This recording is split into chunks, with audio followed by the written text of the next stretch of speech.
Good morning, hoodies, and welcome back to the Hood Table one more again. It's your girl coming back at you with some more trending news regarding one of the hottest topics out there on the celebrity streets, which is, of course, Diddy. Now, as we all know, Diddy was arrested and he's behind bars for federal racketeering and sex trafficking. Months after his home was raided in March, on March 25th to be precise, his homes, multiple million-dollar homes, were raided, and he has been in jail for the last few weeks.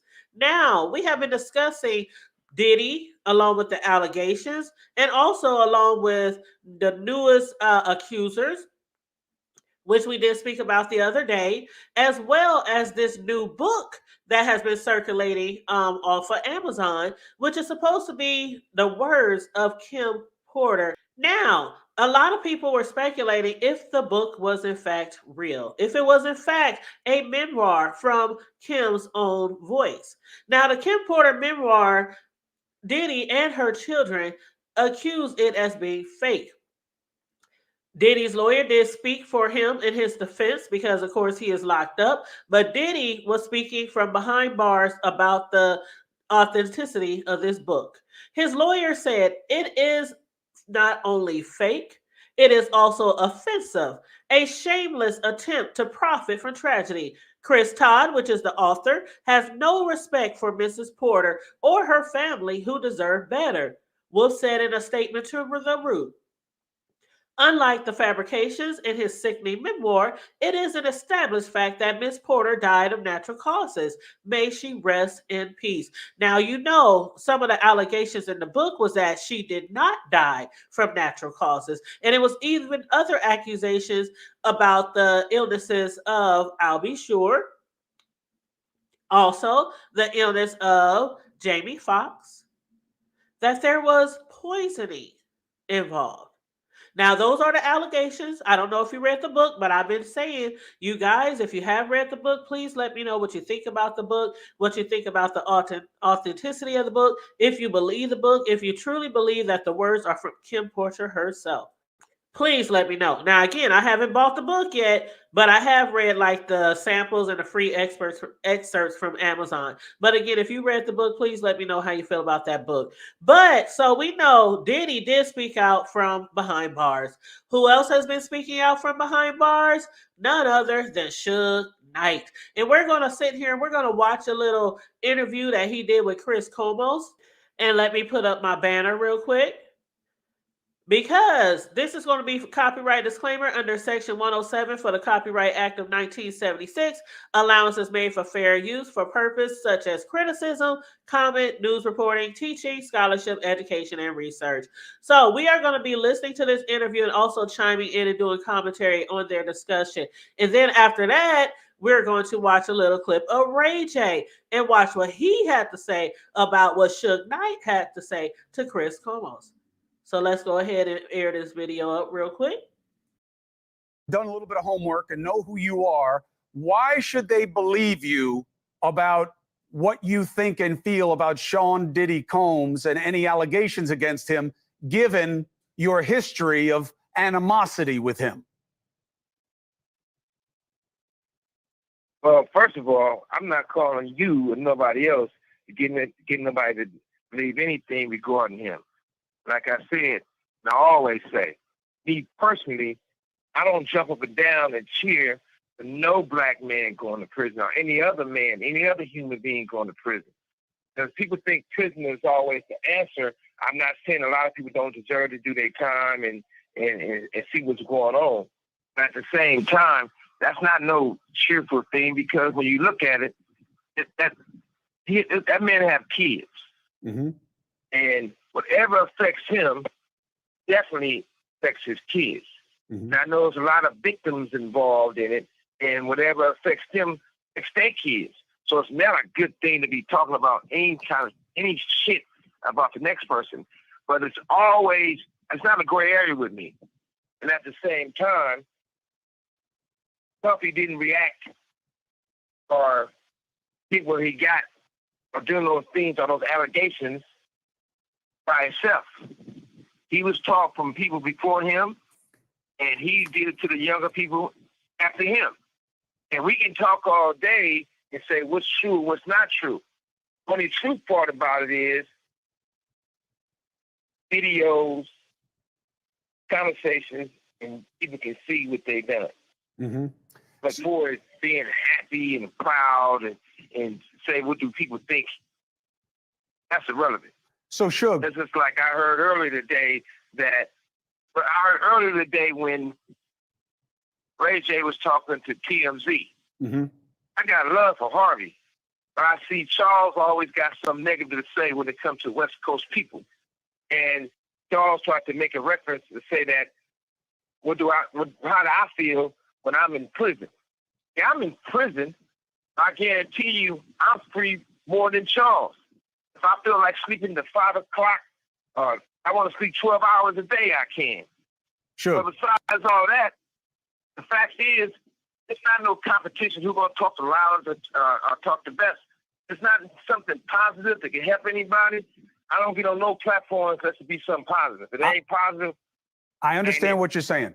I want you to try to make some positive points here. I get what you're saying about TMZ, but that's not really my interest, as you might imagine. My interest is in what you can help people understand about these allegations that Diddy is facing and what you believe he's facing on the inside. Now, what's most interesting to me is that you. Okay, you guys, let me just chime in right here real quick because some people don't even know like the history behind Suge Knight and Diddy. They used to be really, really close friends. So when Suge Knight comes out and say these things in these interviews regarding Diddy, a lot of people's like, well, can we believe him? Can we trust his word? Because for one, he's in prison. For two, him and Diddy been beefing since like the 90s. But they did used to be good friends. And basically what had went down, just to keep it short and sweet, short and simple, there was an incident at the Source Awards back in 1995. One of the notorious moments in the history of their beef between Diddy and Suge Knight was the 1995 Source Awards where Suge Knight publicly dissed Diddy on stage. He said, any artists out there that want to be an artist and stay a star and don't have to worry about the executive producer trying to be in all of their videos, all on the recording, dancing, come to death row. This was a clear shot at Diddy, who was known at that time for appearing in many of his artists' music video and songs.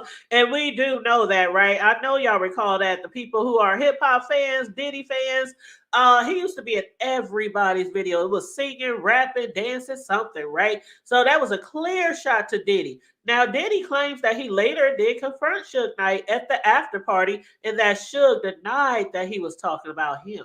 Diddy said that Suge told him that he was actually referring to Jermaine Dupri, another producer who had his own label, So Def.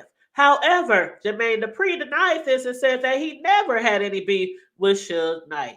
And ever since then, they have been feuding and beefing. But back to the video, you guys. You seem to see Diddy as kind of an Epstein kind of figure. That Jeffrey Epstein, that a lot of people know what Diddy was about, and they were about the same thing, and that's why they're quiet. That's why J-Lo and Ben Affleck got divorced, because of videos that he has of her that now they know about. Where is this coming from with you? What do you believe about the people? You guys, about those allegations of the split up between those two, have y'all heard that before? Hold on, let me rewind it just a tad bit, you guys. Got divorced because of videos that a lot of people know what Diddy was about, and they were about the same thing, and that's why they're quiet. That's why J-Lo and Ben Affleck got divorced, because of videos that he has of her that now they know about. Where is this coming from with you? Child, I have never heard those allegations. If y'all have heard those allegations, chime in the comment section below. Because as far as I knew, that, you know, when it came to Ben Affleck and Jennifer or J-Lo, what I had read on the blogs was that basically she had been ready to move on from Affleck. She had been ready to move on from Affleck. Now, what I had heard was J-Lo had filed divorce 2 years after their second marriage, citing irreconcilable differences. Sources say the couple faced distance, mood swings, personality changes. Like Ben was like allegedly two very different people. And so J Lo, they said she really was trying to hold on. She was really trying to work things out. But then it was like, okay, it's time. It's time. She felt like she had to move on.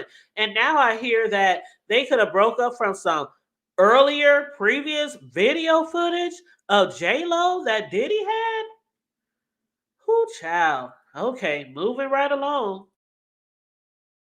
What do you believe about the people around Diddy and what everybody knows? Well, first of all, you got to start with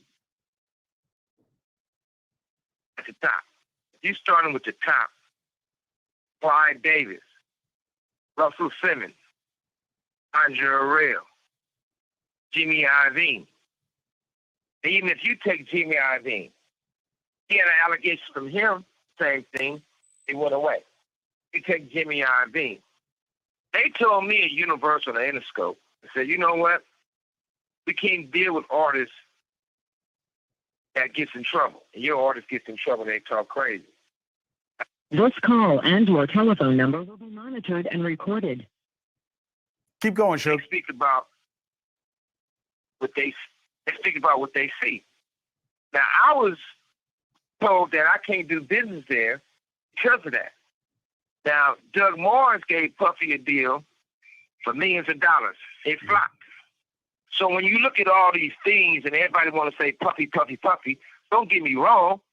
Yeah, Puffy stepped in this shit, and even if he wiped the shit off his shoe, it still stinks. But he's not the only one.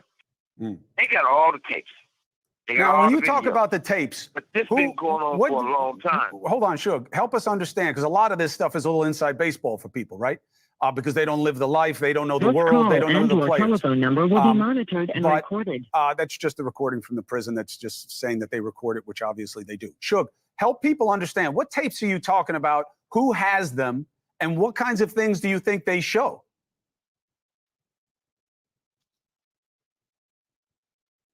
Well, number one, luckily, I wasn't their first choice, their second choice. I wasn't no choice to be at those freaky parties. But you know what they show. They used to have a thing in the industry, right? And the sad thing about it, I don't like mentioning Usher. I don't like mentioning Justin Bieber. I don't like mentioning all these people that everybody know what time it is. So at the same time, they used to have a joke. They never played this joke with me. And they used to walk in the Interscope office. They'd go back there and they'd be like, hey, we passed the test. I said, we haven't did the test. One dude said, well, don't say that in front of Mr. Knight because he's going to take it offensive and hurt somebody. I said, well, whatever it is, I probably will take it offensive when somebody will get their ass whooped. You know, that was me in those days. They used to have these guys, they used to call it the boiled egg test. They used to take a boiled egg, a raw boiled egg, they have those guys put their pants down and bend over and they stick it up their ass.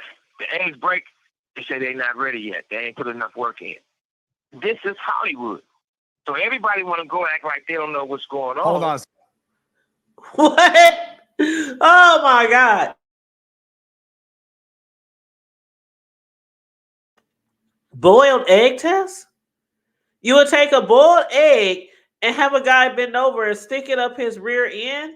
And you know what?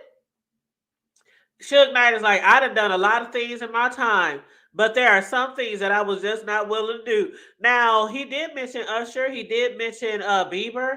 You know, even Suge Knight chimes in on those two young stars who grew up to be really famous. And a lot of people have been talking about those allegations for years, especially with Bieber. But we're not going to get into that right now. Let's go ahead and move it right along. Second, but Suge, you just look. Suge, you gotta do I have never heard of anything like that. So if I haven't heard about it, just assume a lot of people haven't heard that before. But you think it's on video? Let's stop for a second. Go ahead, Suge. Yeah, listen, and also, have you ever been to any Puffy parties? No.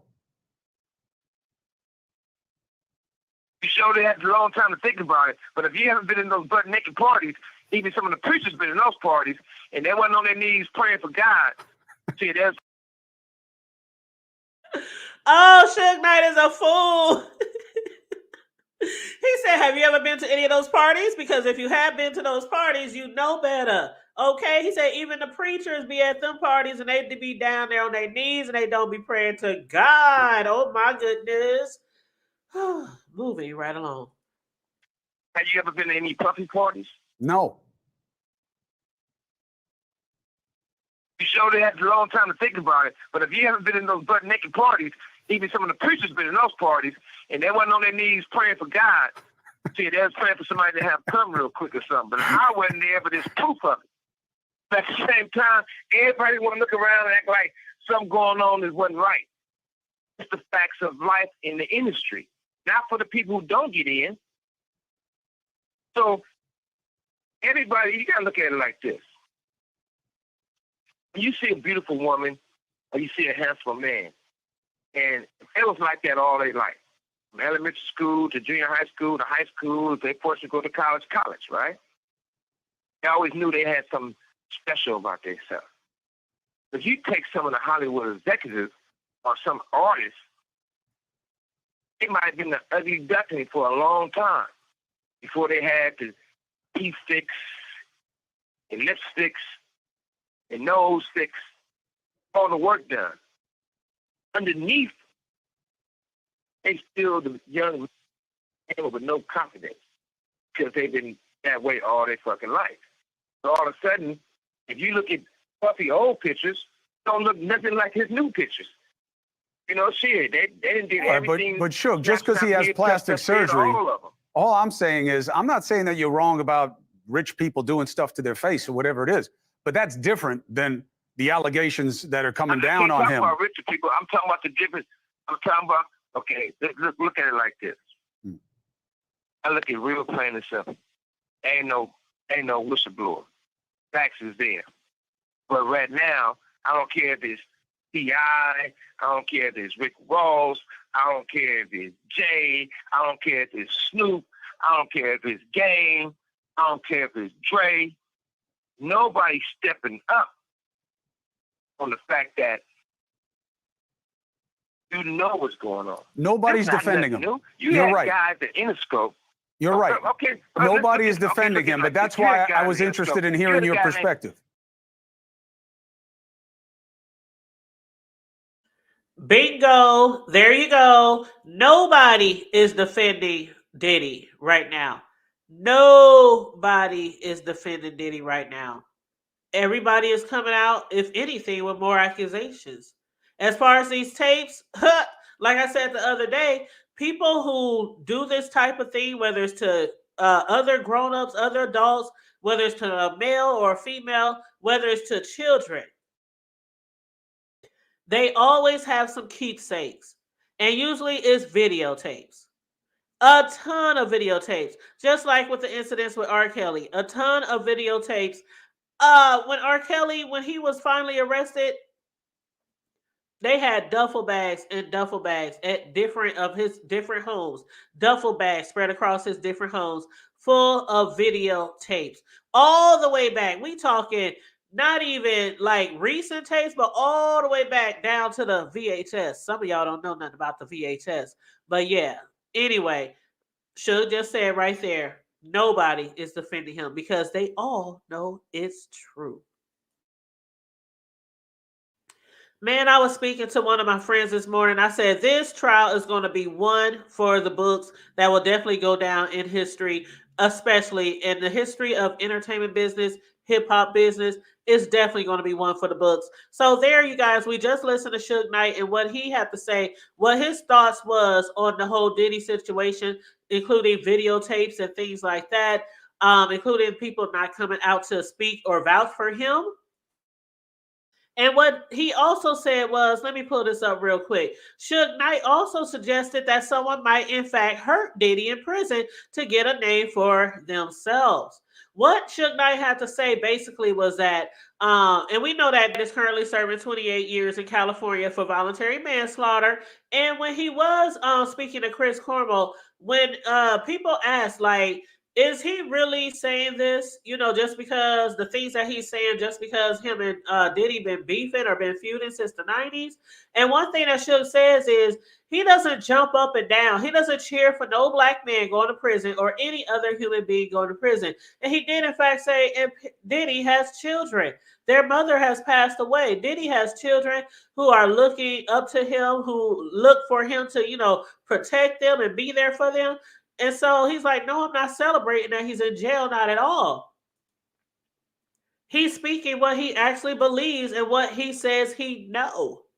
So when Como asked Suge, did he feel as if Diddy was in danger and if he had any advice for him, Suge said, I don't want to say he's in danger, and neither should he say that, he advised, because once he gets to the point where they feel he's going to be suicidal, you don't have the rights to nothing. No socks, no drawers, no t-shirts, no blankets, no sheets. You're naked in a cell as a crazy man, so he definitely don't want to do that.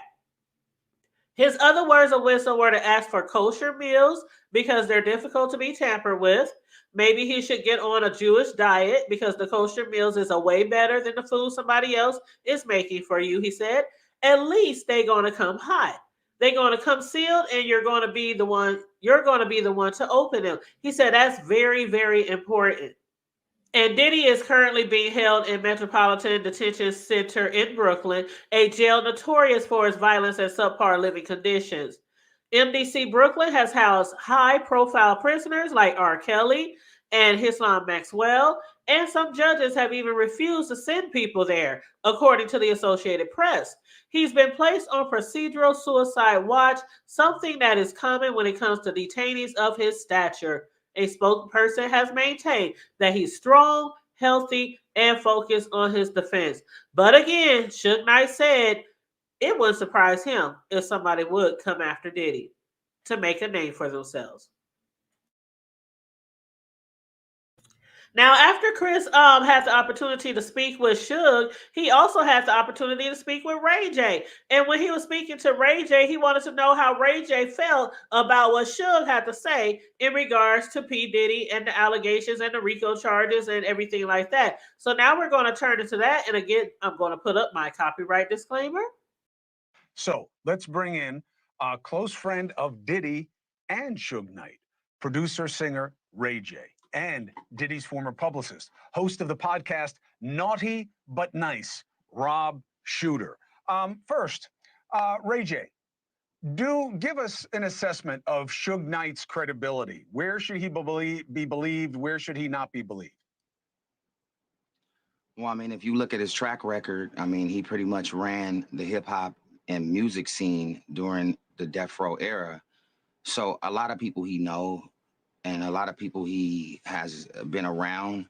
I can't vouch for everything because I'm not Suge, but I can just tell you, like, most of the time, Suge is saying something is coming from experiences. He's not like making it up, like he's writing Green Eggs and Ham. Like, this is serious. So first things first, it was impossible in real time to vet what he was going to say, Rob, because I didn't know what he was going to say. But we are getting responses. I didn't either, man. Oh, listen, hey, Ray J, you did nothing but help. You are helping advance the conversation with people who are willing to discuss their perspective. That is a precious commodity in this investigation right now. Did you hear me trying to tell Suge to be positive too as well? Okay, cool. I didn't know. Yes. I had to get that in. Yes, but I mean, you know, you're not going to control what he says, but you provided him the opportunity to make his witness. So you're all good as far as I'm concerned. And he made a lot of good points. And he made a lot of good points. Yeah, listen, I mean, this is his world. Clive Davis responds and says the points about him were not good, his spokesperson. This is a completely fabricated thread being trafficked by an incarcerated felon, but that doesn't mean he's not telling the truth. Mr. Knight's assertions about Clive Davis are 100% false. Nothing of the sort ever happened. Clive is a mentor to artists, and in keeping with this, never ever condone any such inappropriate behavior. Specifically, Rob, Suge Knight suggests that P. Diddy wasn't just taught things by his mentors, he was abused by them, and that his behaviors are a function of hurt people hurting people. Yeah, he said it last night. I was watching the show at home, Chris. It was an amazing thing to reveal. I've got to agree here with Ray J. Suge knows this world. So is he larger than life? Might he exaggerate? Maybe. I think a lot of people probably do. But fundamentally, this is his world. If he told me something, I'd be very happy using him as a source, as an insider. I trust what he says. And so he was particularly around when Diddy was growing up in the business. He didn't just come out as being P. Diddy. He started small and he got bigger and bigger. Suge was around during those years. So that stuff, I would guess overall, maybe not specifically, is pretty accurate. But Rob, you were his publicist. You were around. You know what, you guys? Basically, what I'm hearing here is that Diddy just didn't start off being Diddy. Of course, he wasn't where he is now, or, well, before now. But you know what I'm saying? He didn't reach the greatest heights of his life overnight. He started real, real small, and he grew from there. But what I'm hearing is that basically what he is, or what we've learning of him, might have been happening to him. I was talking about the other day how people who are preyed on usually become the predator. Not always, not always, but it's no mystery when the person who's preyed on becomes the predator. When the person who is the victim becomes the victimizer. And there's allegations of the things that Diddy has done, the things that R. Kelly has done, Epstein, Weinstein. I mean, a lot of people, a lot of big of those a lot of those people who are really big in the entertainment industry, whether it's movies, whether it's music, it goes way, way, way back. Guys, it goes back so far. We talking not just the 90s. We talking the 80s. We talking the 70s. We talking the 60s. We talking the child. This stuff goes way back.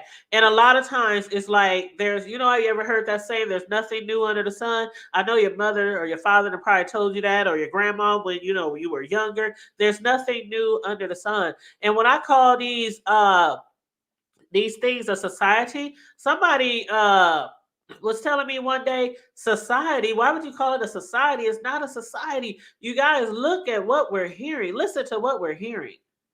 It's one entertainer after the next, one executive after the next, one producer after the next, one celebrity after the next. I call it a whole society.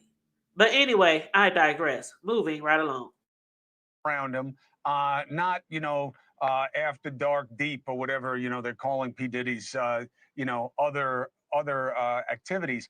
But how would you have never heard this type of allegation that he was going after underage people? He was having, all kinds of sex with people who were or were not consenting. How would you not have heard it? Yeah, I think people that get away with this for a really long time are really good at covering it up. It's almost like being a functioning alcoholic and you just never see the liquor. I never saw it. I really didn't. When I was with him, he was professional. Was he rude? Was he aggressive? Yes. Did he like to be told? Yes, of course. But I never ever saw any of the sexual. I really like what he just said right there. He said when people are used to doing certain things for a certain period of time and getting away with it, it's kind of like a functioning alcoholic, like kind of like a functioning crackhead. Like that you're doing something that you shouldn't be doing, but you're able to go on day after day after day as if this is your normal life and still be able to function without getting into serious trouble. I really do like what he just said. Stuff. And I think that probably was by design. He kept his inner circle really, really small. I was part of a larger circle, not the inner circle, for a short period of time. And so I think this was sort of the reason that he managed to keep this a secret and evade the law, any consequences for particularly maybe over a decade. Ray J, help me understand something. How do you interpret these celebrities that knew P. Diddy very well or tangentially deleting all their tweets? What is this? Well, how am I supposed to understand that? Well, first off, I want to say I have a lot of respect for Clive Davis. He's somebody that's inspired us all in the music game. And I think that in this situation, people are quitting. You see a lot of people stepping down from their executive positions in music. And I think a lot of people are tying that up with Diddy. We don't know exactly why everybody is quitting or why everybody's quiet. But I can say this, you know, a lot of celebrities in this power come from environments where they think certain ways of doing business, cutthroat, disrespectful, shady, chasing fast money, you know, these are normal because, you know, they saw their mentors do it. I mean, Diddy did it, even Suge, you know, and so even though they're learning on the fly, but they're also mimicking the executives above them that they learn from. So, you know, I think we have to break that cycle and keep following a new blueprint, and that's evolving instead of ending up in the same place, broken, bad relationships, in jail, or worse. You know what Ray J just said right there, I find really, really important. How, you know, a lot of the celebrities or a lot of these executives, producers are mimicking what people have done before them. That kind of puts me in a space as far as like us as parents. Some of us as parents know people in our family who might have had things done to them as a child.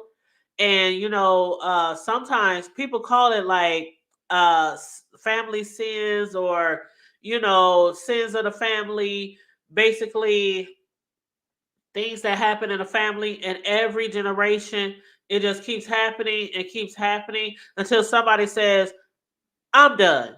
This is not going to keep happening. We're going to raise our family a different way. We're not going to allow certain things to happen to our family, to our children. We're not going to continue to sweep things under the rug. This is not how we're going to do it this time around. That's what it puts me in a frame of mind as. That's the frame of mind, I should say, that it puts me in. But you guys, please let me know what you think about these interviews that we just watched. The one with Suge Knight, the one with Ray J. Please give me your thoughts on Diddy. Please give me your thoughts on also as far as like the support. Again, nobody is really coming out to support Diddy. If anything, there are more accusations, or people are saying, shoot, I was there. I know he'd have done a lot of stuff. People speaking out from prison. Other celebrities are speaking out. And I believe that a lot more people are going to come forward. Even like I said the other day, I believe a lot more accusers are even going to coming forward in the days to come. Watch what I tell you. Watch what I tell you. Now, one thing that they did mention also, this is going to be the last thing I chimed in on, but there is speculations about celebrities who have been deleting their tweets. One in particular, Usher. Let me read this, guys, to you. Okay, they said the internet is puzzled as celebrities delete their entire tweet histories. They said, what's going on? A couple of musical A-listers have just wiped their accounts, deleting all evidence of their tweeting history. You know, people who are acquainted with Diddy, that is. Fans were puzzled after Usher deleted his entire Twitter history days after his close friend and mentor, Sean Diddy Combs, was arrested and charged with sex trafficking. As of today, tweets from the singer's account has disappeared, including his posts, media, and replies. Ain't that strange? It's like 7,000 tweets were deleted. They said the only thing fans can now see from Usher's account are a few highlights. However, two of those seem to be from hackers who tweeted about cryptocurrency scams.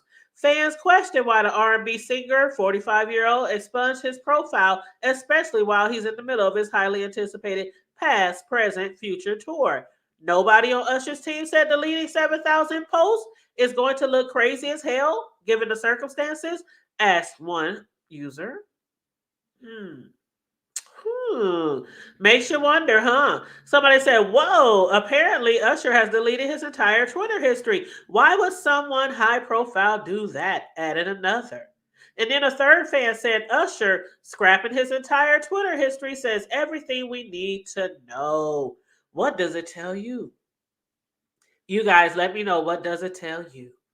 Again, if you didn't already like this video on the way in, please like and share this video on the way out. Also, please make sure, if you are new here, please feel free to subscribe to the Hood Table. And also, there's a join button for you to join the membership if you would like so. And again, if you want to donate to the platform or to the commentary, our Cash App is $ the Hood Table 402. Stay safe, be blessed, remain vigilant at all times, and always remember, until we meet again, to keep it hood. I'm out.